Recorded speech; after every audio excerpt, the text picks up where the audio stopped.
Hello everyone. तो हम आज ये सीखेंगे कि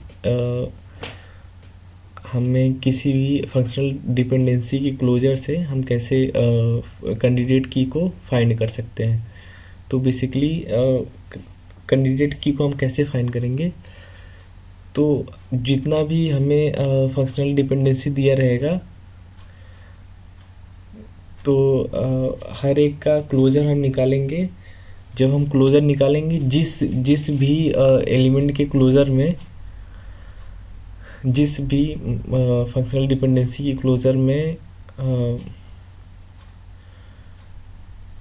सारे एलिमेंट आर के मतलब रिलेशन के सारे एलिमेंट कंटेन करेंगे, उसको हम बोलेंगे सुपर की। उसके बाद वो जो क्लोजर रहेगा उसके हम जो है सबसेट्स का, अगर वो दो या दो से ज़्यादा कैंडिडेट की से मिलके बना हुआ तो उसके सबसेट्स का हम निकालेंगे क्लोजर। उसके बाद उन दोनों में से देखेंगे कि कौन सब रिलेशन के उसको मतलब रिलेशन के सभी रिलेशन के मतलब रिलेशन के सारे एलिमेंट्स को कौन कंटेन कर रहा है, ये हम देखेंगे। उसके बाद वही कैंडिडेट की होगा। जैसे ये देखो ए बी सी डी हो गया। अब इसमें हम ए प्लस लेंगे, ए का क्लोजर लेंगे तो ये ए खुद को तो करेगा ही, ए बी को कर रहा है और बी सी को कर रहा है। उसके बाद ए सी मिल के डी को कर रहे हैं, ठीक। तो हम ए को सुपर की पहले बोलेंगे। अब ये सुपर की जो है वो एक सिंगल ही है, तो इसका क्लोजर निकालने का कोई ज़रूरत नहीं है। ये वैसे अगर सिंगल है तो कैंडिडेट की ये होगा ही। लेकिन अब जैसे ए सी का क्लोजर हम निकाल रहे हैं तो ए सी बी डी या ए बी सी डी सब आ गया इसमें, ठीक है। तो इसका सुपर की हो जाएगा ए सी, लेकिन हम इसका प्रॉपर सबसेट निकालेंगे। प्रॉपर सबसेट का निकालें क्योंकि ये एक से ज़्यादा है, तो हम ए का निकाल रहे हैं तो ए के क्लोजर में सारे आ जा रहे हैं, ए बी सी डी आ जा रहे हैं सारे, लेकिन सी के क्लोजर में सारे नहीं आ रहे हैं। तो ए हमारा जो होगा वो कैंडिडेट की हो जाएगा। अब जैसे दूसरा देखते हैं, ए बी सी डी हमारा रिलेशन जो है वो A B C D E F है, ठीक है। तो हम ए बी का क्लोजर निकालते हैं। ए बी का क्लोजर सबको कंटेन करेगा, ठीक। तो सुपर की जो होगा वो ए बी हो जाएगा। कैंडिडेट की क्या होगा, हम ए बी का प्रॉपर सबसेट लेंगे।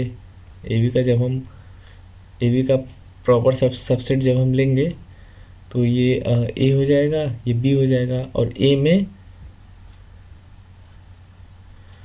ए में जो है वो सारे एलिमेंट्स आ रहे हैं रिलेशन के, आर के सारे एलिमेंट कंटेन है।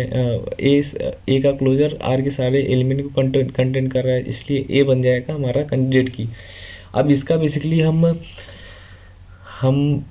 क्या है, हम इसको बार बार तो इसका एक शॉर्ट ट्रिक भी है। इसको बार बार निकालने का कोई मतलब है नहीं, इसका एक शॉर्ट ट्रिक भी है। अगर हमें किसी भी रिलेशन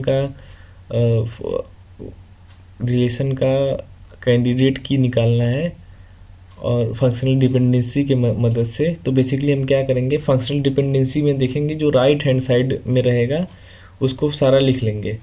जैसे क्या है, C D E F B, देखो C D E F B हमने लिख लिया है, ठीक, ये है। उसके बाद जो बचेगा उसको हम लिखेंगे। उसके बाद हमें ये मानना है कि जो बचा हुआ है, मतलब सब राइट हैंड साइड को लिखने के बाद जो बचा हुआ है उसको हम ये मानेंगे जो भी आया है वो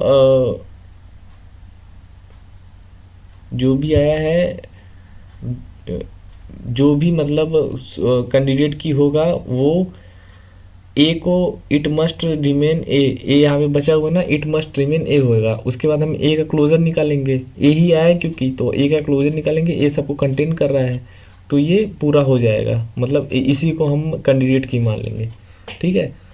तो थैंक यू।